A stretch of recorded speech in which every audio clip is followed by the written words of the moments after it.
All of us who oppose the Prime Minister and raise our voice against him have ED cases, income tax cases, CBI cases on us. But not a single one on the Chief Minister of Kerala. നമുക്കെല്ലാവർക്കും അറിയാം ഇന്ത്യയുടെ പ്രധാനമന്ത്രി നരേന്ദ്രമോദിക്കെതിരെ ശബ്ദിക്കുന്നവർക്കെല്ലാമെതിരെ ഇഡിയുടെ സിബിഐയുടെ income ടാക്സിന്റെ എല്ലാം കേസുകളുണ്ട്. പക്ഷേ കേരളത്തിന്റെ മുഖ്യമന്ത്രിക്കെതിരെ ഒരു കേസ് പോലും ഇവർക്കില്ല. The truth is that when in power for 10 years in this manner, a certain arrogance has crept into the government, into the ministers, into the leaders of the LDF. സത്യം എന്താണെന്ന് വെച്ചാൽ കഴിഞ്ഞ 10 വർഷം അധികാരത്തിലിരുന്ന ഈ സർക്കാരിന്റെ മന്ത്രിമാരിൽ, മുഖ്യമന്ത്രിയിൽ, അവരുടെ പ്രവർത്തകരിൽ ഒരു വലിയ ധാർഷ്ട്യം, അധികാരത്തിന്റെ ധാർഷ്ട്യം അവരുടെ മേൽ സ്വാധീനം ചെലുത്തിയിരിക്കുന്നു. The sense of responsibility, of accountability that every leader should have towards the people, it's absent today. ജനങ്ങളോട് വേണ്ട സുതാര്യത, അവരോട് കാണിക്കേണ്ട ഉത്തരവാദിത്വം, അവരോട് മറുപടി പറയുക എന്നുള്ളത് ഈ സർക്കാരിന്റെ ഭാഗത്തു നിന്ന് നഷ്ടപ്പെട്ടിരിക്കുന്നു. Not just that, ideology is absent. അതുമാത്രമല്ല, ഇന്ന് വലിയ ആശയപരമായ ശൂന്യത കൂടി ഇന്ന് കേരളത്തിലുണ്ട്. We all know the kind of attacks on minorities that have been taking place over the last 10 years. നമുക്കറിയാം കഴിഞ്ഞ 10 വർഷം ഈ രാജ്യത്ത് നമ്മുടെ മതന്യൂനപക്ഷങ്ങൾക്കെതിരെ നടക്കുന്ന ആക്രമണങ്ങളെ കുറിച്ച് നമുക്ക് എല്ലാവർക്കും അറിയാം. Sisters are beaten up in Chhattisgarh. They are ill-treated. FCRA now has become such a big issue.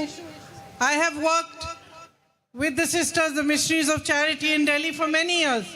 ഛത്തീസ്ഗഡിൽ കന്യാസ്ത്രീകൾക്കെതിരെ ആക്രമണം നടക്കുന്നു, അവരെ അറസ്റ്റ് ചെയ്യുന്നു, അതുപോലെ തന്നെ അവരെ ദേഹോപദ്രവം ഏൽപ്പിക്കുന്ന അവസ്ഥ ഈ രാജ്യത്ത് ഇന്ന് FCRA പുതിയ നിയമ ഭേദഗതി കൊണ്ടുവന്നിരിക്കുകയാണ്. ഞാൻ തന്നെ ഈ കന്യാസ്ത്രീ മഠങ്ങളിൽ ഞാൻ പ്രവർത്തിച്ചിട്ടുള്ള ഒരാളാണ്. And the last time I went to one of their homes, they were describing to me how they get raided, how many papers and documents they have to constantly be harassed for by the income tax department, and how in every way the government was trying to stop their work. ഞാൻ കഴിഞ്ഞ പ്രാവശ്യം അവരുടെ ഒരു ഭവനത്തിൽ, ഒരു ആശ്രയ കേന്ദ്രത്തിൽ പോയപ്പോൾ അവരെന്നോട് പറയുകയായിരുന്നു എങ്ങനെയാണ് അവരെ ഇന്ന് ഈ ഭരണകൂടം പീഡിപ്പിച്ചുകൊണ്ടിരിക്കുന്നത്, അവർക്കെതിരെ എന്തൊക്കെ രേഖകളാണ് ആവശ്യപ്പെടുന്നത്, അവരെ എല്ലാം ബുദ്ധിമുട്ടിക്കുന്ന സമീപനമാണ് ഇന്ന് രാജ്യത്ത് BJP ചെയ്യുന്നത്. I remember one of the sisters who I have known for more than 20 years. She was telling me how they came at 3-4 in the morning, entered into the parlors of the sisters, and how difficult it was for them to deal with it. എനിക്ക് 20 വർഷമായിട്ട് എനിക്ക് നേരിട്ടറിയാവുന്ന ഒരു കന്യാസ്ത്രീ എന്നോട് പറഞ്ഞു എങ്ങനെയാണ് പുലർച്ചെ 3 മണിക്കും 4 മണിക്കും ഇവർ അവിടെ താമസിക്കുന്നിടത്തേക്ക് കടന്നു കയറി വന്ന് അവരെത്രമാത്രം ബുദ്ധിമുട്ടുകളാണ് ഉണ്ടാക്കിയതെന്ന് അവരെന്നോട് നേരിട്ട് പറഞ്ഞു. Let me finish speaking after that. ഞാൻ പ്രസംഗത്തിന് ശേഷം, സംസാരിച്ചതിന് ശേഷം ആ കുട്ടിയെ വിളിക്കാം.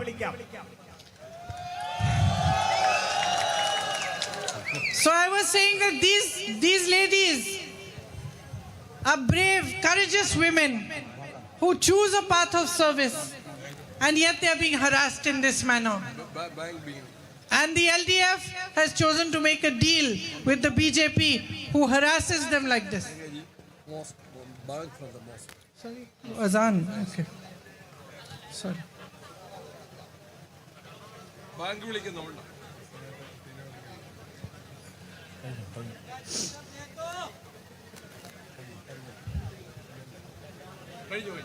Finish. Okay. So it seems as if ideology has been compromised, accountability has been compromised, responsibility has been compromised, everything has been compromised in the name of staying in power. അതുകൊണ്ട് നമുക്കിന്ന് കാണാൻ കഴിയുന്നത് അധികാരത്തിൽ തുടരുന്നതിന് വേണ്ടി ആശയപരമായ വിട്ടുവീഴ്ചകൾ ഇന്നുണ്ടായിക്കൊണ്ടിരിക്കുകയാണ്. അവരുടെ രാജ്യത്തോട്, ജനങ്ങളോട് കാണിക്കേണ്ട സുതാര്യത ഇല്ലാതെയായിക്കൊണ്ടിരിക്കുകയാണ്. ജനങ്ങളുള്ള ഉത്തരവാദിത്വം ഇല്ലാതെയായിക്കൊണ്ടിരിക്കുന്നു. ഇതെല്ലാം അധികാരത്തിൽ കടിച്ചു തൂങ്ങുന്നതിന് വേണ്ടിയാണ്. And when the sole purpose of any political leader, any government becomes to stay in power at all costs, that is when the public must become most alert. അതുകൊണ്ട് ഏത് ഒരു പാർട്ടിയോ അല്ലെങ്കിൽ അതിന്റെ നേതാവോ അധികാരത്തിൽ തുടരുന്നതിനു വേണ്ടി എല്ലാറ്റിലും വിട്ടുവീഴ്ച ചെയ്ത് എന്തു വില കൊടുത്തും അധികാരത്തിൽ കടിച്ചു തൂങ്ങുക എന്നത് മാത്രമാവുമ്പോൾ ഈ രാജ്യത്തെ ജനങ്ങൾ കുറെ കൂടി ജാഗരൂകരായി മാറേണ്ടതുണ്ട്. Each one of you here has a responsibility towards your family, its future, towards your state and towards your country. ഇവിടെ നിൽക്കുന്ന ഓരോ മനുഷ്യർക്കും അവരുടെ കുടുംബത്തോട്, അവരുടെ മക്കളോട്, ഈ രാജ്യത്തോട്, ഇവിടുത്തെ മറ്റ് സമൂഹങ്ങളോട് ഒരു ഉത്തരവാദിത്വം നിർവഹിക്കേണ്ടതായുണ്ട്. I meet tribal people in Wayanad. I see the difficulties they face. There is so much to learn from them, and yet they have major issues of healthcare. They have difficulty reaching places where they can get treatment, medication. I meet farmers who tell me that they are happier farming and growing their products in Karnataka than in Kerala because they get better facilities from the government.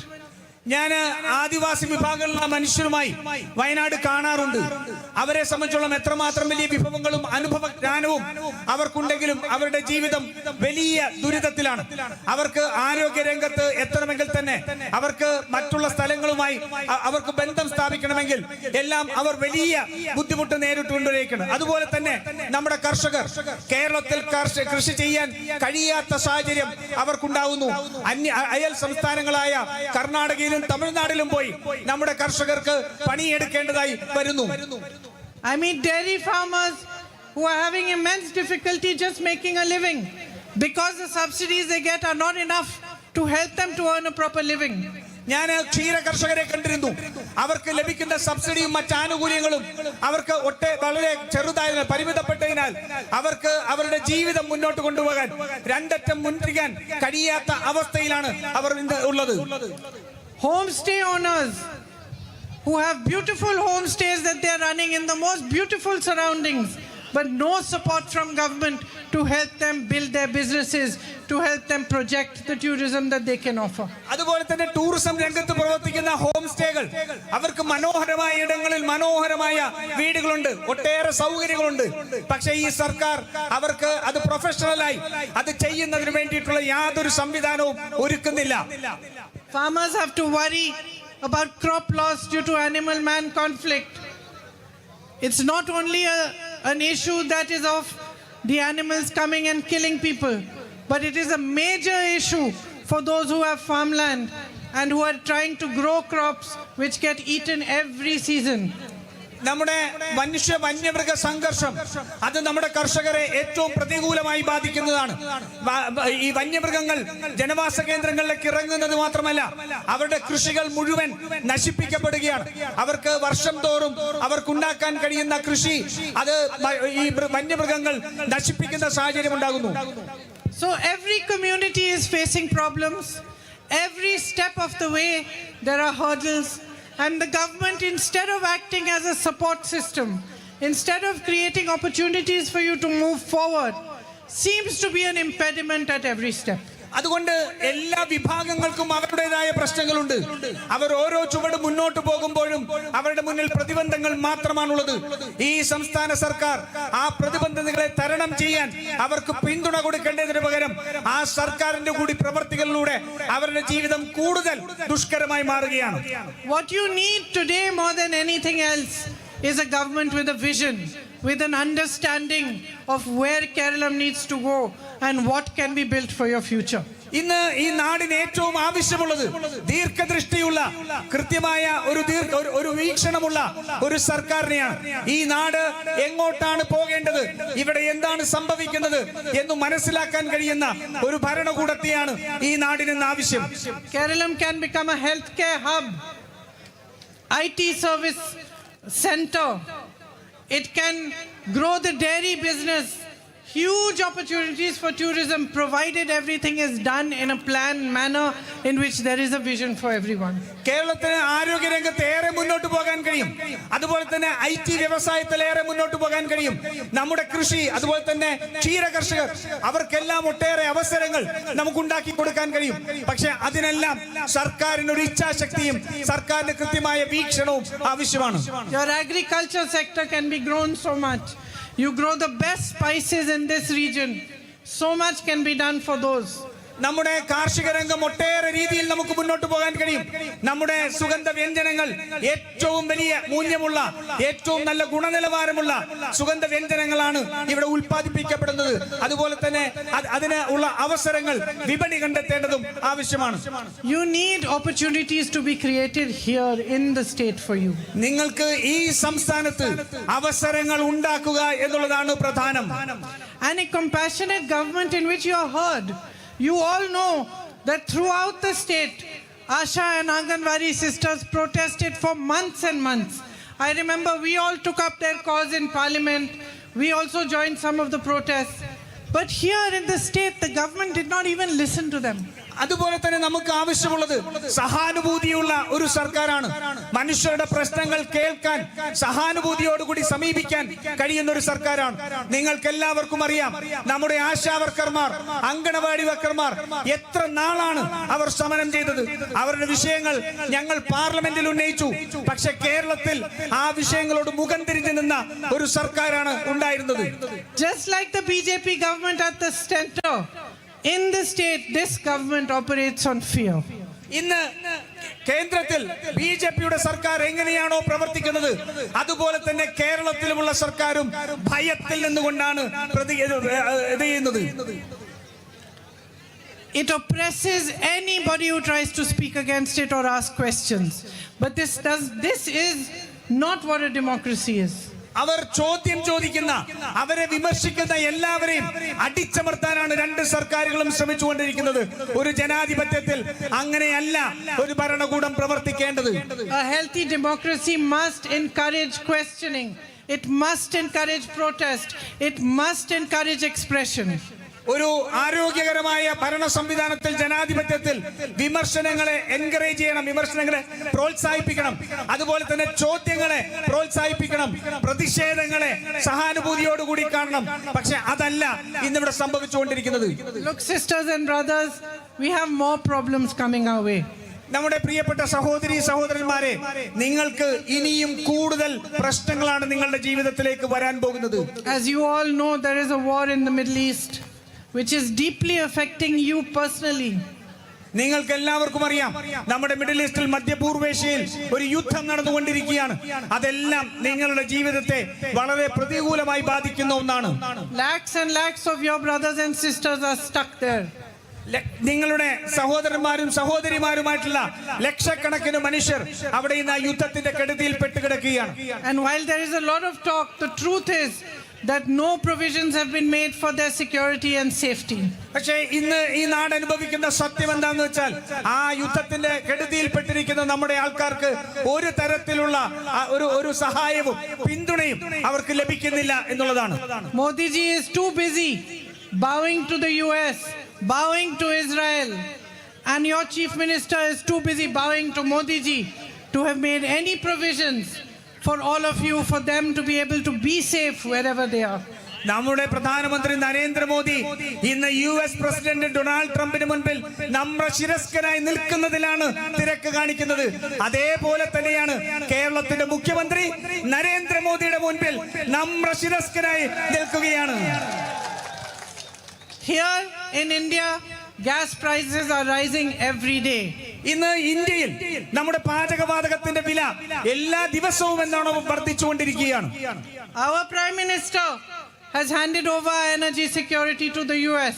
നമ്മുടെ പ്രധാനമന്ത്രി ഈ രാജ്യത്തിന്റെ ഊർജ സംരക്ഷണം, ഊർജ സുരക്ഷ ഇന്ന് United സ്റ്റേറ്റ്സിന്, അമേരിക്കയ്ക്ക് ഇന്ന് അടിയറവ് വെച്ചിരിക്കുകയാണ്. Today America decides where we should buy our oil, how we should buy it, from whom we should buy it. ഇന്ന് ഇന്ത്യ എവിടെ നിന്ന് ഇന്ധനം മേടിക്കണം എന്നുള്ളത് അത് തീരുമാനിക്കുന്നത് അമേരിക്കയാണ്. ആരുടെ അടുത്ത് നിന്ന് എപ്പോൾ മേടിക്കണമെന്ന് അമേരിക്ക തീരുമാനിക്കുന്ന അവസ്ഥയിലെത്തിയിരിക്കുന്നു. He has signed a deal in which our farmers will now be competing with American farmers, which are huge farms, which are mechanized farms. ഇന്ന് നമ്മുടെ ഈ US-മായിട്ടുള്ള നമ്മുടെ വ്യാപാര കരാറിലൂടെ നമ്മുടെ കാർഷിക രംഗത്തെ മുഴുവൻ ഇന്ന് US അമേരിക്കയുടെ ഏറ്റവും കൂടുതൽ യന്ത്രവൽകൃതമായ അവരുടെ വലിയ കാർഷിക രംഗത്തോട് മത്സരിക്കാൻ വേണ്ടി നിർബന്ധിതരാക്കിയിരിക്കുന്നു. They will put tariffs on us and we have removed taxes from their goods. അവര് നമ്മുടെ മേലെ യുഎസിന്റെ ടാരിഫ് നമ്മുടെ മേലെ അടിച്ചേൽപ്പിക്കും. പക്ഷേ അവരുടെ ഉൽപ്പന്നങ്ങൾക്ക് നമ്മൾ നികുതി ഒഴിവാക്കി നൽകിയിരിക്കുന്നു. And we are going to be forced to buy 9 lakh crores worth of American goods. അതുമാത്രമല്ല, അമേരിക്കയുടെ 9 ലക്ഷം കോടിയുടെ ഉൽപ്പന്നങ്ങൾ ഇന്ത്യ വാങ്ങാൻ ഈ കരാറിലൂടെ നിർബന്ധിതമായിരിക്കുകയാണ്. So our problems are going to be growing. അതുകൊണ്ട് നമ്മളുടെ പ്രശ്നങ്ങൾ ഇനിയും വർദ്ധിച്ചു വരാൻ പോകുന്ന കാലമാണ്. And as our problems grow, we are going to need more and more governments and politics that is centered on development and focused on the future. അതുകൊണ്ട് നമ്മുടെ പ്രശ്നങ്ങൾ വളരുമ്പോൾ നമുക്ക് വേണ്ടത് നമ്മുടെ ഭാവിയെ കുറിച്ച് കൂടുതൽ ആഴത്തിൽ പ്രവർത്തിക്കുന്ന, അതുപോലെ തന്നെ നമ്മുടെ പ്രശ്നങ്ങളെ കേൾക്കാൻ ആഗ്രഹിക്കുന്ന ഒരു സർക്കാർ ഭരണകൂടമാണ് നമ്മുടെ നാട്ടിൽ നമുക്ക് ആവശ്യം. Communal politics, corruption, all this will just set us back. വർഗീയതയും അഴിമതിയുമെല്ലാം നമ്മളെ പിന്നോട്ടടിക്കുക മാത്രമേ ഉള്ളൂ. We need to move forward decisively. അതുകൊണ്ട് നമുക്ക് വളരെ ഒരു നിശ്ചയദാർഢ്യത്തോടു കൂടി നമുക്ക് ഭാവിയിലേക്ക് പോകേണ്ടതുണ്ട്. And more than anything else, you need leadership you can trust. അതിനേക്കാൾ എല്ലാം ഉപരിയായി നിങ്ങൾക്ക് വിശ്വസിക്കാൻ കഴിയുന്ന ഒരു നേതൃത്വം നിങ്ങൾക്കുണ്ടാവണം. You need to know that as the problems in the world grow, somebody is looking after you. നിങ്ങൾക്ക് തോന്നണം, ഈ ലോകത്തുള്ള പ്രശ്നങ്ങളെല്ലാം വലുതായിക്കൊണ്ടിരിക്കുമ്പോൾ നിങ്ങൾക്ക് നോക്കാൻ കഴിയുന്ന, നിങ്ങൾക്ക് സമീപിക്കാൻ കഴിയുന്ന ഒരാരെങ്കിലും, ഒരു നേതൃത്വം നമുക്കുണ്ടാവണം എന്ന് തോന്നണം. And I'll be very honest with you, as an Indian, I feel sad that we are actually being led today by compromised leaders who are cowards. പക്ഷെ ഞാൻ സങ്കടത്തോടു കൂടി തന്നെ പറയട്ടെ, നമ്മൾ ഇന്ന് മുന്നോട്ട് നോക്കുമ്പോൾ, ഈ പ്രശ്നങ്ങളെല്ലാം അഭിമുഖീകരിക്കുമ്പോൾ നമ്മളെ ഇന്ന് നയിച്ചുകൊണ്ടിരിക്കുന്നത് ആ പ്രശ്നങ്ങളിൽ നിന്നെല്ലാം ഒളിച്ചോടുന്ന, വിട്ടുവീഴ്ച ചെയ്യുന്ന ഭീരുക്കളായ നേതാക്കന്മാരെയാണ് കാണാൻ കഴിയുന്നത്. Because if there was a time when we needed our Prime Minister, our Chief Minister, our leaders to stand up for us, it is today. ഇന്ന് നമുക്ക് ആവശ്യം, നമ്മളുടെ പ്രശ്നങ്ങൾ അനുഭവിക്കുന്ന സമയത്ത് നമ്മളോടൊപ്പം നിൽക്കാൻ കഴിയുന്ന ഒരു പ്രധാനമന്ത്രി, അതുപോലെ തന്നെ ഒരു മുഖ്യമന്ത്രി, ഈ നാടിന്റെ ഭരണം നിർവഹിക്കുന്ന നേതാക്കൾ നമ്മളോടൊപ്പം നിൽക്കുന്നവരെയാണ് നമ്മൾ കാണുന്നത്, നമ്മൾ നോക്കുന്നത്. So whenever I observe that there are leaders who have become lost in their own power, who have become arrogant, who are only becoming more and more corrupt and distant from the public, I always say that is the time that the public must awaken. അതുകൊണ്ട് ഞാൻ ഇന്ന് നോക്കുമ്പോൾ, ഞാൻ ചുറ്റും നോക്കുമ്പോൾ, ഇന്ന് ഇത്രമാത്രം ധാർഷ്ട്യത്തോടു കൂടിയുള്ള, അവരുടെ സ്വന്തം താല്പര്യങ്ങൾക്ക് വേണ്ടി നിൽക്കുന്ന, അഴിമതിക്ക് വേണ്ടി നിൽക്കുന്ന ഒരു നേതൃത്വത്തെ കാണുമ്പോൾ ഞാൻ ചിന്തിക്കുന്നു, അപ്പോഴാണ് ജനങ്ങൾ ഒരു മാറ്റത്തെ കുറിച്ച് ചിന്തിക്കേണ്ടത്. So sisters and brothers, this is the time for you to wake up and for you to understand that if you don't bring about change now, you are going to face 5 more years of